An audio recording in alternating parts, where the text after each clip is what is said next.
UCLA 2021, amazing tournament run. Brought back a lot of talent, huge expectations in 2022. North Carolina 2022, amazing tournament run. Bringing back a lot of talent, huge expectations for 2023. Same team, right? Not so fast, my friends. We got a lot to unpack today about why Carolina 2023 is not UCLA 2022. All coming up on today's episode of Locked On Tar Heels. You are Locked On Tar Heels, your daily podcast on the UNC Tar Heels, part of the Locked On Podcast Network, your team every day. Hey there, it's Tuesday, April 26, 2022.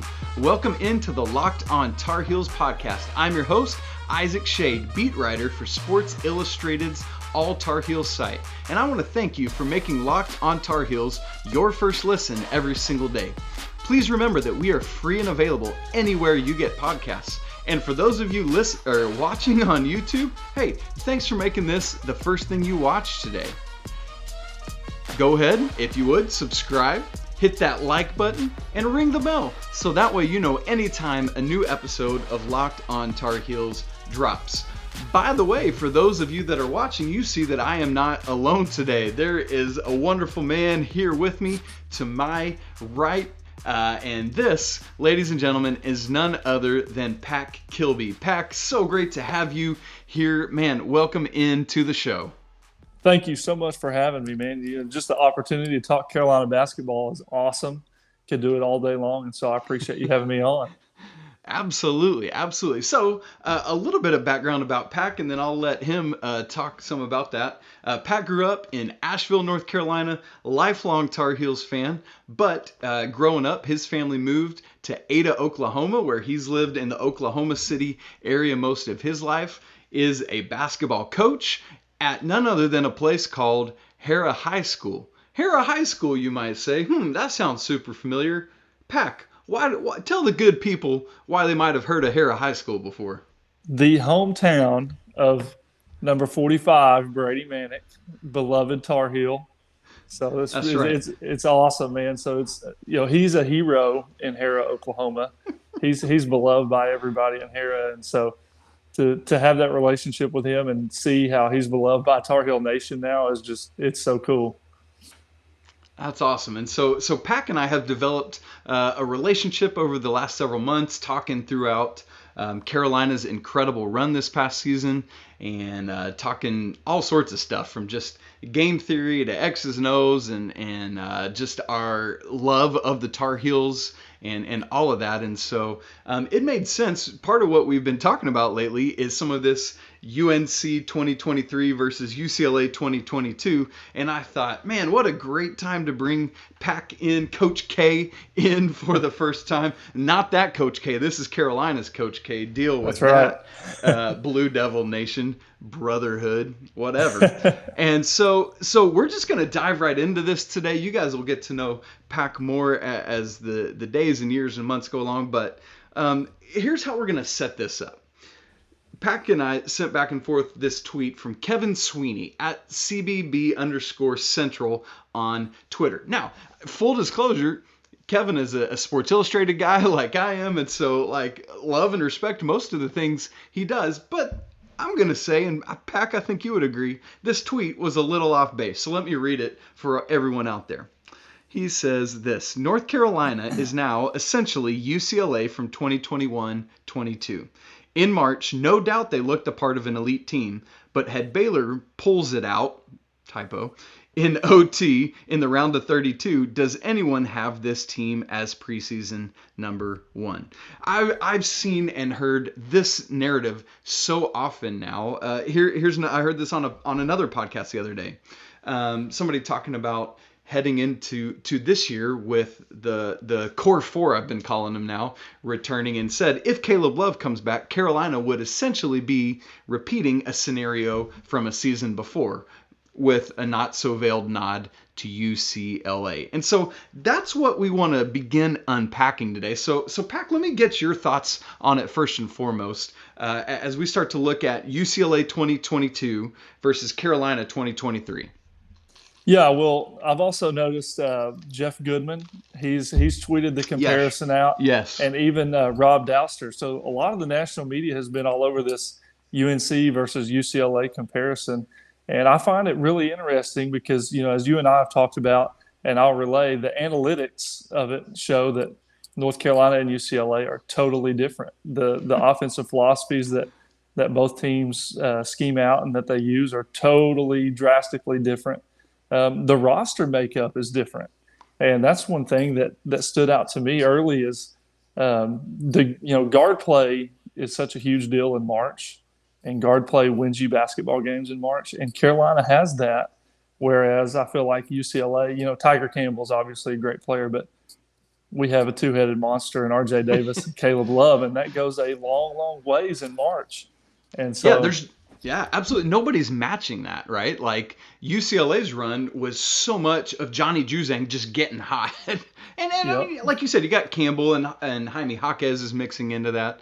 But It is two completely different beasts there in those runs. Yes. Well, what's interesting is so like just to take a step back, if you look at just the rosters from Roy Williams' national championship teams, there's four things that really stand out.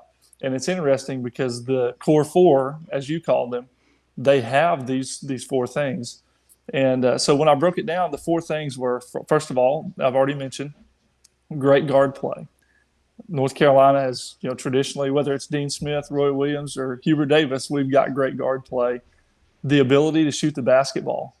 You look at 05, you've got Rashad McKinnis, you've got Raymond Felton, even Melvin Scott. 09, you're talking about Ty Lawson, Wayne Ellington, Danny Green, all three sharpshooters. You go to 17, you got Joel Berry, Justin Jackson, who's the single-season three-point record holder. And then this team, we've got Caleb and RJ. Both guys made 65-plus threes this season. So they have the ability to shoot the ball. They have the good guard play. The other thing that all three Roy Williams championship teams had was a big-time post player. You talk about Sean May, Tyler Hansbrough, Kennedy Meeks, and now Armando Bacot. And then the final and the key piece to it all is the lockdown defender. Shout out to Jackie Manuel, Danny Green, Theo Pinson, and now lockdown Leaky. I mean, those four things have been staples for Roy Williams championship teams. And now for Hubert Davis, he has those four assets, which huge credit to Roy Williams because he recruited most of this team. Absolutely. But it's such a groundwork moving forward because it's been a successful layout. So why change it? And Hubert's kind of reaping the benefits of that. Yeah. And what's cool is he's doing that with some of that Roy Williams talent, but in his own way. Absolutely. Yeah. Yeah. And sorry. Go ahead. Yeah. I was just going to say how he's kind of taken some of the NBA principles but molded them to the Carolina philosophy because we're still upper 70s in points per game. We're still out in transition, but our half-court offense is spacing and it's ball screens and just totally basically orchestrating and moving around the defense almost like chess pieces. Hubert's done a really good job of that. Absolutely. And so that's something we're going to have to definitely unpack in a little bit as we talk about this UNC-UCLA comparison is the Hubert Davis versus the Mick Cronin of it all. And so we will definitely get to that. And so here's the thing for me as we get ready to move along is at face value, yes, I can get behind the fact that it's like these two teams both had good runs. I can get behind the fact that they're both bringing back a lot of, UCLA last year brought back a lot of talent, and Carolina next year will do so, and that they're going to have huge expectations. I mean, UCLA was a top 5 team. Carolina's going to be a consensus top 5 team. But ultimately, that comparison is easy and lazy and just wrong, I would say. And so I think there's a lot more for us to unpack about some of what that looks like, even UCLA versus Carolina heading into the tournament last year. And so I want to do that in just a second. But first, let me tell you all that are listening about Athletic Greens. This partner is something I know a lot of people who use literally every day. I look forward to trying Athletic Greens soon myself because I'm looking for more energy, better gut health, all these things. And I don't want to be trying to remember to take a pill every morning. What is Athletic Greens? Well, with one delicious scoop, you're absorbing 75 high-quality vitamins, minerals, probiotics, and more to help you start your day the right way. One of the things I love is that Athletic Greens is lifestyle friendly regardless of your diet. I'm on this keto diet right now, Pac. It's terrible, man. I hate it. No sugar. I'm dying. But it works with keto, paleo, vegan, any of these diets. And the best news is Athletic Greens cost you less than $3 a day. That's more, less than I'm spending on my coffee at Starbucks or wherever else. So right now, it's time to reclaim your health and arm your immune system with convenient daily nutrition. It's just one scoop every day in a cup of water. That's it. No need for a million different pills and all that stuff. And to make it easy, Athletic Greens is giving you a free 1-year supply of immune-supporting vitamin D and 5 travel packs free with your first purchase. All you have to do is visit athleticgreens.com/college. Again, that's athleticgreens.com/college to go ahead and take ownership over your health and pick up the ultimate daily nutritional insurance. Woo, yeah, Athletic Greens, Pac. We trying to get healthy in here. That's right.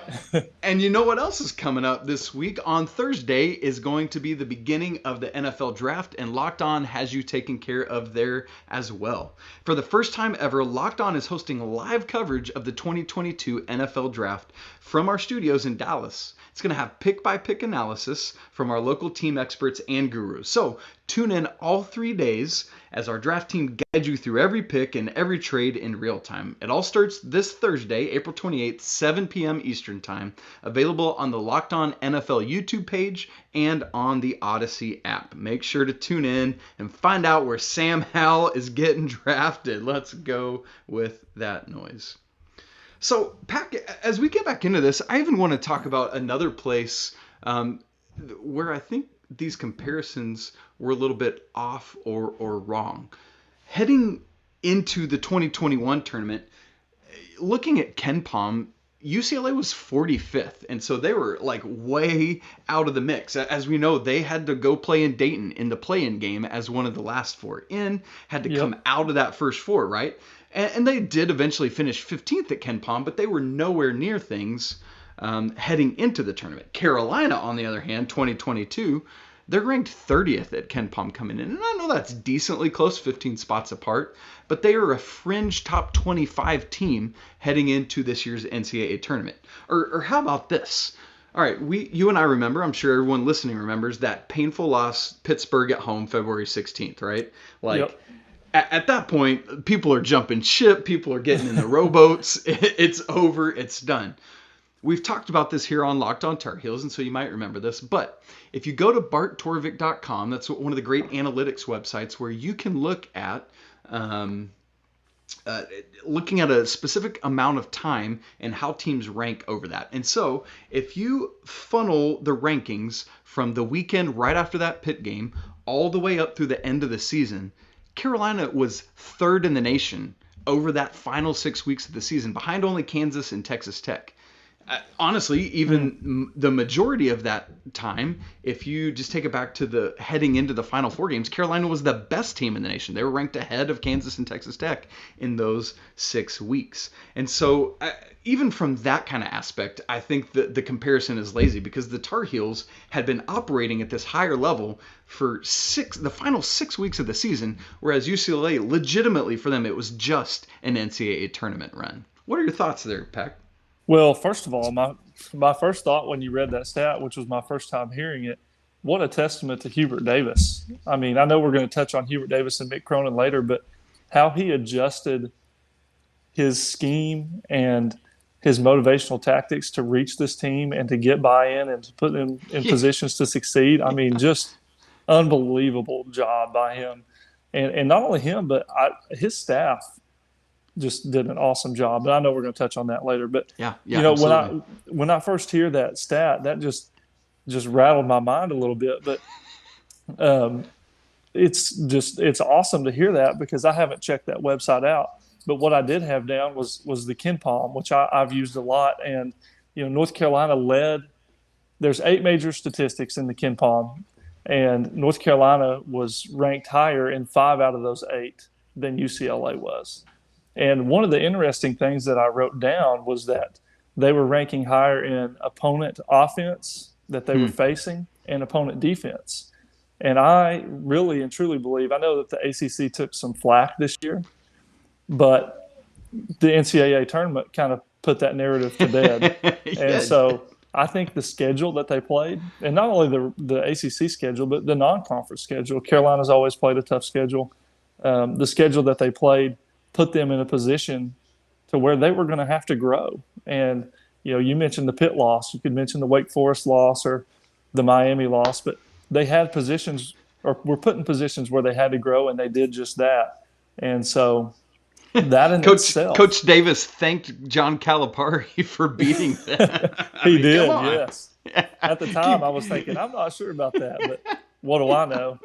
So, yeah, exactly. Keep going. Well, I just find it just interesting how that schedule has prepared them and how that helped play into being prepared for the NCAA tournament. And just, I know I've mentioned it, but we're going to talk about it later, but just how the staff adjusted and how that in itself puts Carolina in a position that's better than what UCLA was in.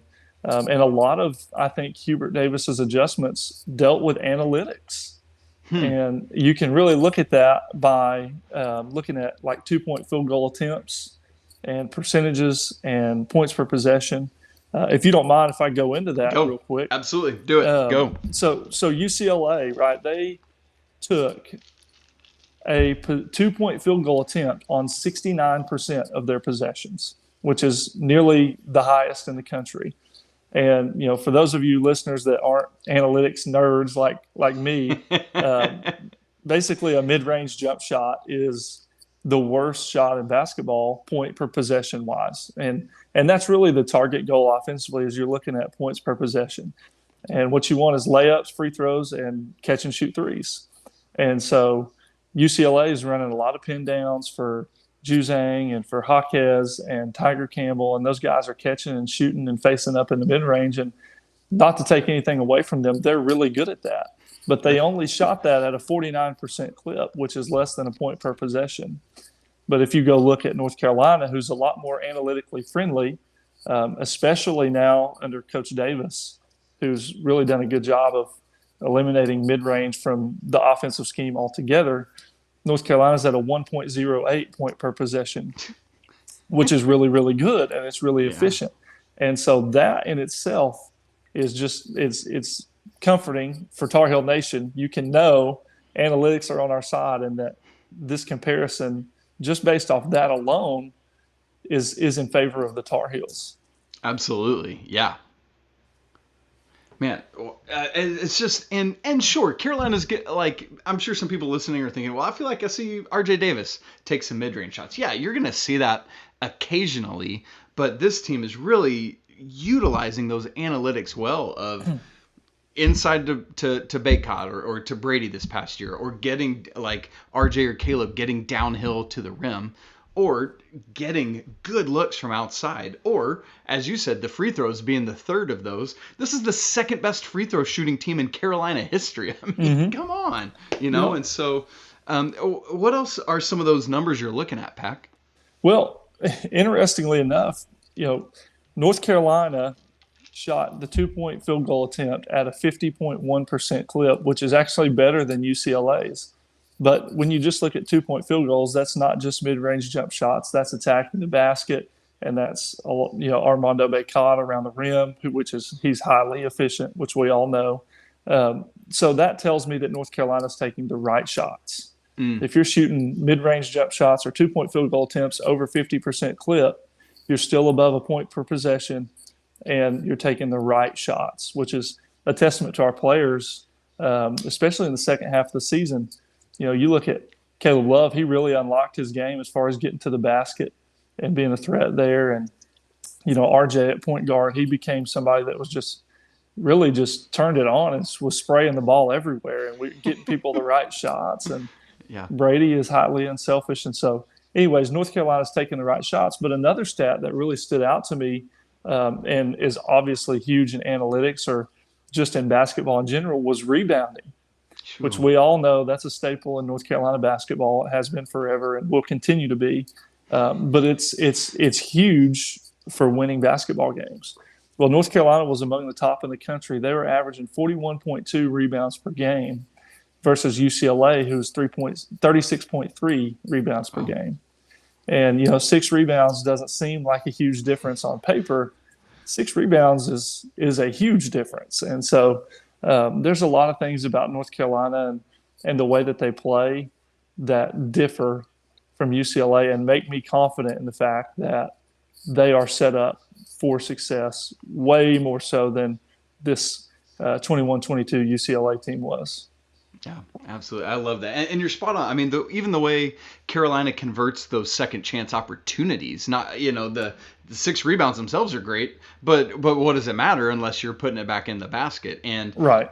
The majority of the time, a lot of those even offensive rebounds are coming down into Armando Bacot's hands, and he's just going right back up with it. Yep. And that's a second chance putback or a free throw attempts or kick out. Yes. You're right. Yeah, exactly. And when you've got those guys, as you said, this past year with Brady and still coming back with Caleb and RJ, man, those kick out opportunities, and hopefully Puff is going to get. Hopefully, man. Puff Johnson, go live with your brother and just do what he does all summer long. But hopefully Puff is just raining threes next year as well, because right now it seems like, there's no scholarships. He's probably going to have to step into that role vacated by Brady.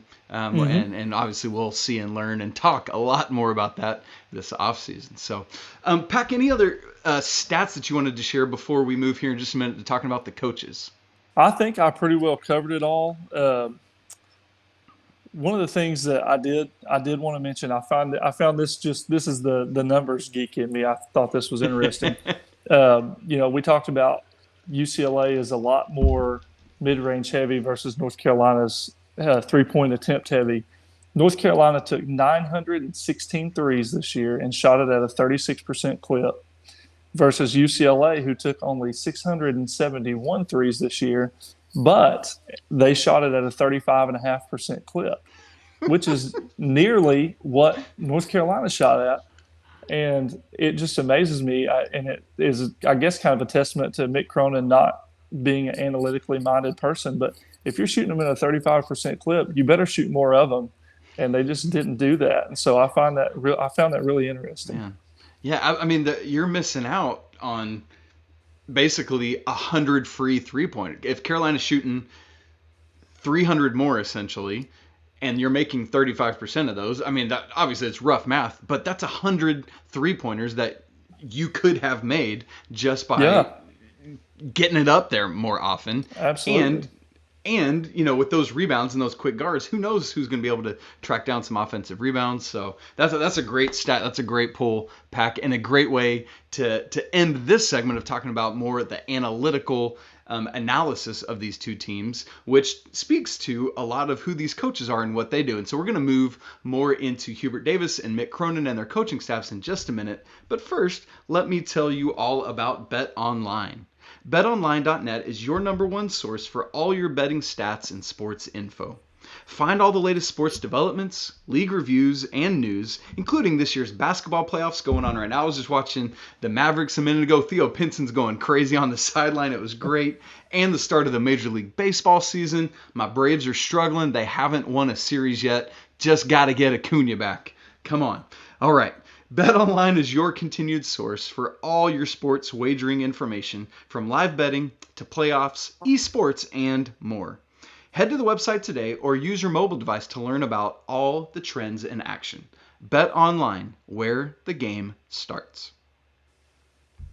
All right, Pac Kilby, Coach K, joining us for the first time here on Locked On Tar Heels. We've been talking about how lazy this comparison is to try to compare UCLA's 2021 run and their 2022 season to Carolina's 2022 run and their 2023 upcoming season, which we don't know about yet. And that is an interesting mystery and dynamic in this, is we don't know how that's going to play out. But we got some good anticipation and ideas. And part of that is based on the two coaching staffs. It's really interesting. Mick Cronin, longtime experienced head coach, was at Cincinnati for a long time, really defensive minded, and then takes that to UCLA.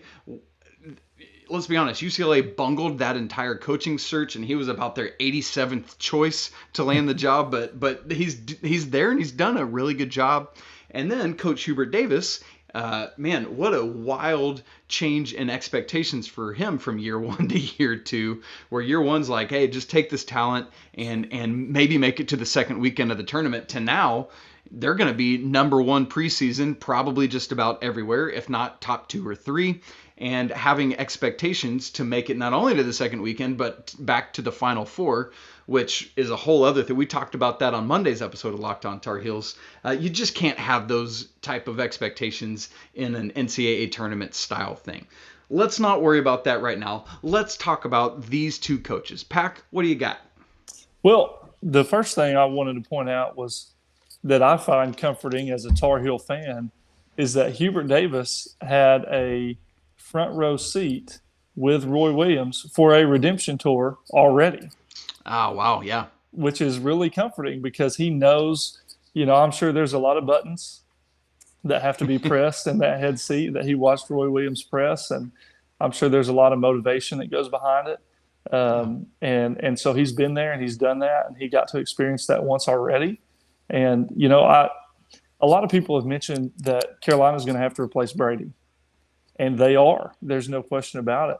But Hubert Davis was on a staff that won a national championship while having to replace Marcus Page and Bryce Johnson, which is two pretty big pieces too. And so that was the first thing that stood out to me when I was looking at, this Hubert Davis versus Mick Cronin. And Hubert, he's already been through a redemption tour. And so hopefully we're about to start redemption tour 2.0. Yeah, that's a great point, Pac. I haven't thought about that. I mean, Mick Cronin, how many national championships does he have to his name? Right. Big zero. Goose egg, that's right. Yeah, well, that's a great point. With Mick, and not to discredit him because I think he's done a really good job. Absolutely. But kind of the knock on him when he was at Cincinnati was he couldn't make it out of the first round. Or not the first round, but the first weekend. Because he had some really good teams over there at Cincinnati, which, granted, that's not necessarily a Power 5 conference school, but they had some really good teams and they didn't make it out. And the other thing I thought about with UCLA as a whole, and once again, not to discredit Mick Cronin, but when you look at the coaches that they've had in the past, it's almost like the biggest momentum they can create is a coaching change. And I say that, but like Steve Lavin, when he was there early in his tenure, he goes to the Final Four and he falls off. Ben Howland does the same thing. Steve Alford does the same thing. I hope it's not the case because I like Mick Cronin, but I almost wonder if it's going to be the same type of scenario. He came in and first 3 years have gone well, but it's really kind of a question mark what it's going to be like moving forward. Man, that's a great. I mean, Ben Howland had 3 in a row for crying out loud, and he gets run out of town. Oh, I know it, man. It's like what? I guess it's those John Wooden expectations. Yeah, and I mean that's absolutely right. I mean, I think it's kind of similar to the place Indiana's at right now, or trying to hold on to maintaining that kind of blue blood status that they look for. And I'm with you. I mean, I think Hubert Davis is helping Carolina maintain their blue blood status. Can Mick Cronin do that? I started laughing when you were talking about Cincinnati because you know what? I really hope Wes Miller gets them out of that first weekend and just Carolina's doing all the work there. That'd be awesome. Absolutely. You know what? Here's the most important point about the two different coaches is Hubert Davis is just infinitely cooler than Mick Cronin, right? Oh, yeah. And I say that jokingly, but not completely. Like there is something to recruiting and the type of guy that these young high school young men want to go and play for. And when you look at, do I want to be part of a program that's got one of the best 3-point shooters in NBA history? This dude who I know, like, just by the way he talks, the way he carries himself, is going to love me not just as a basketball player, but as a human being. And not saying that Mick, like you've been saying, like not saying that Mick Cronin can't or won't do those things, but it's just Hubert's just got this swagger, this cachet. Like at the Final Four, as Coach K walked out first, the Final Four game came by. He's got this, I mean, just this demeanor that's just set. And then here comes Hubert, and he's just cool, man. He's got this swagger, and it's like, man, that's my coach right there, you know? Like, and so I joke about him being cooler, but I think that carries a lot of weight. I mean, you see the way these guys respond to him. You see the fact that all four of them are coming back, and Brady undoubtedly would if he could. The fact that outside of Garcia and his family scenario and Anthony Harris, outside of that, nobody yet has transferred. We still got a week. Who knows what might happen with Kerwin Walton or DeMarco Dunn or any of this other speculation. But honestly, at this point, I think the roster's set because everyone wants to play for Hubert Davis. I think you're spot on with that. The best word I've found for Hubert is infectious. Yeah, he just has an infectious personality, and it affects everybody around him. And one of the things that really stood out to me about Hubert, and maybe the first time that I truly knew he was the perfect fit, was after the Wake Forest game. He made a comment. He said, "I will never coach a team absent of my personality again." And he actually, first of all, he lived that out because he challenged those guys to step up and have that personality that Carolina basketball teams do.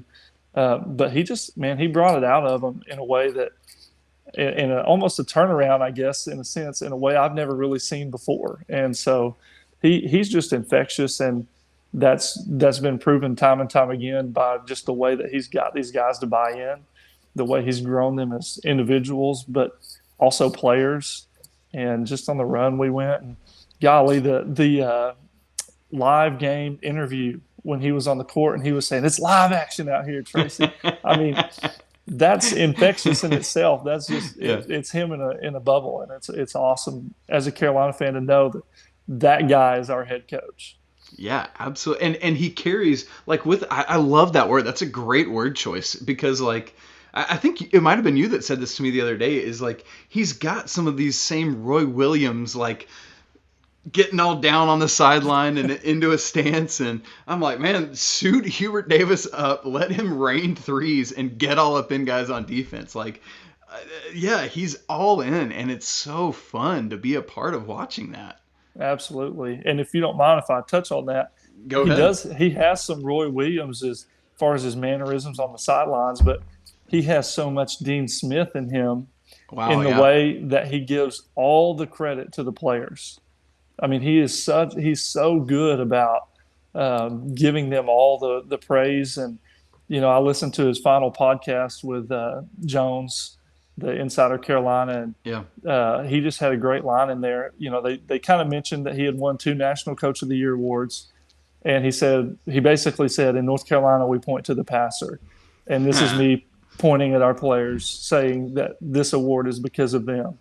And I mean, he just, that aspect of him is very much Dean Smith, but he also has Roy Williams, and he has Hubert Davis. He brings his own touch to it. That's right. So it's really cool to see.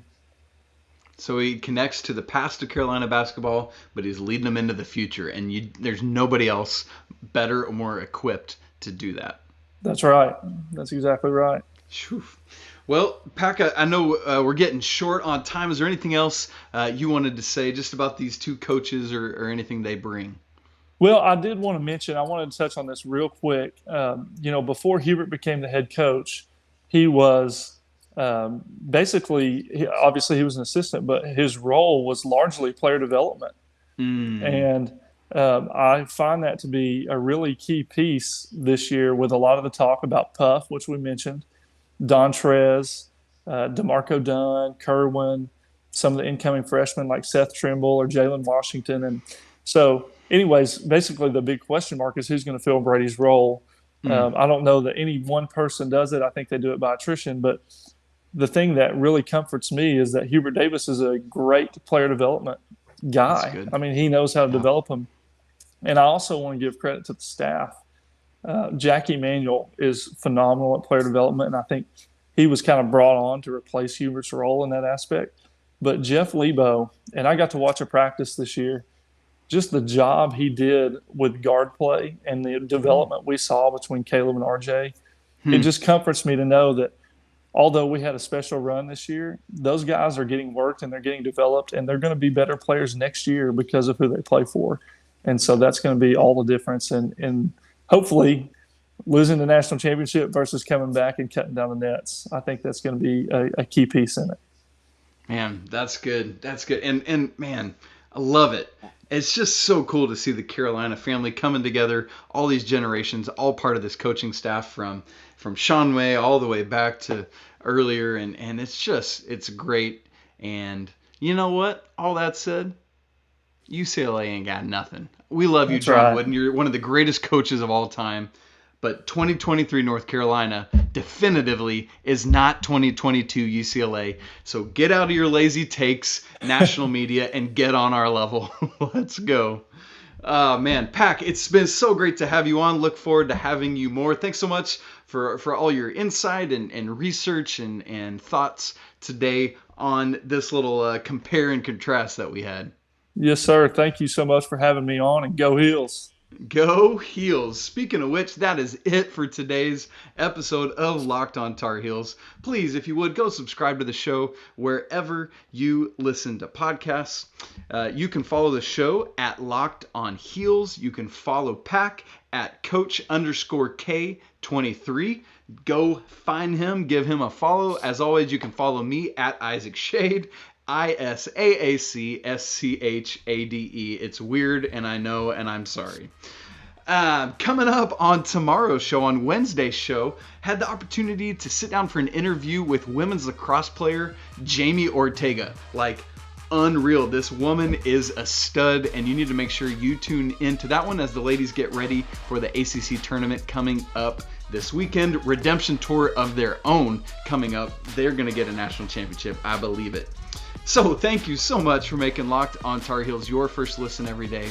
And now let me encourage you to make Locked On NFL Draft your second listen. Today, Ryan Tracy and former NFL cornerback Eric Crocker bring the NFL Draft to life every day with insight and analysis on college football prospects and NFL front offices. It's free and available wherever you get podcasts.